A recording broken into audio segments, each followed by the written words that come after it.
پتہ ہے کیا، ایک وقت انسان کی زندگی میں ایسا آتا ہے کہ وہ یہ سوچتا ہے کہ میں نے بہت بار دعا مانگ لی لیکن اللہ میری دعا قبول ہی نہیں کرتے، میں کیا کروں؟ اللہ تعالیٰ قرآن کریم میں فرماتا ہے، ہو سکتا ہے تمہیں کوئی چیز بری لگ رہی ہو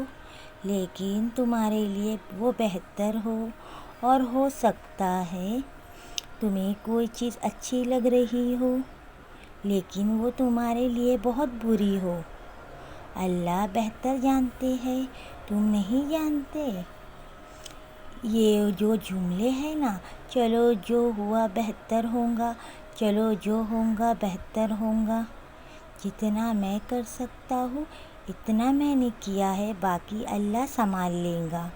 اور اللہ ہی سنبھالتا ہے۔ یہ وہ جملے ہیں جو انسان کو بہادر بناتے ہیں، جو مشکلات کو سہنے کا دم دیتے ہیں، جو چیلنجز کو ایکسیپٹ کرنے کی بہادری دیتے ہیں،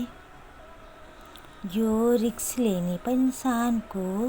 موٹیویٹ کرتے ہیں کہ بھائی اٹھو قدم، کوئی مسئلے کی بات نہیں۔ سب چیزیں سامنے والے کے اختیار میں تو نہیں ہوتی نا،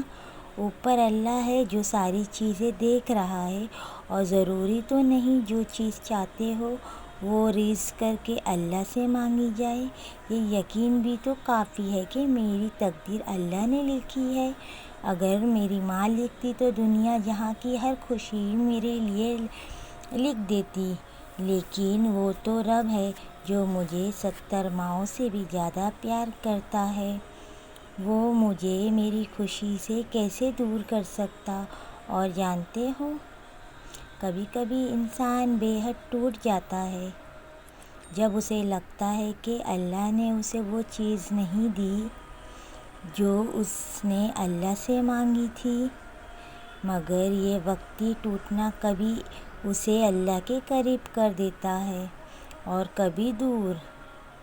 لیکن وہ رب انسان کو احساس دلاتا ہے کہ اے میرے بندے، تیرے حق میں میرا فیصلہ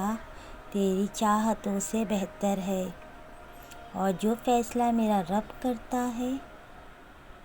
یقین مانو عرش سے فرش تک، وہی بہترین ہوتا ہے۔ ہمارے فیصلے سے اوپر بھی ایک فیصلہ ہوتا ہے، اور وہ فیصلہ اللہ کا فیصلہ ہوتا ہے، اور اس سے بہتر ہمارے لیے کوئی بھی فیصلہ ہو ہی نہیں سکتا۔ اسی لیے اپنے اللہ پر یقین رکھو، اسی میں ہماری بہتری ہے۔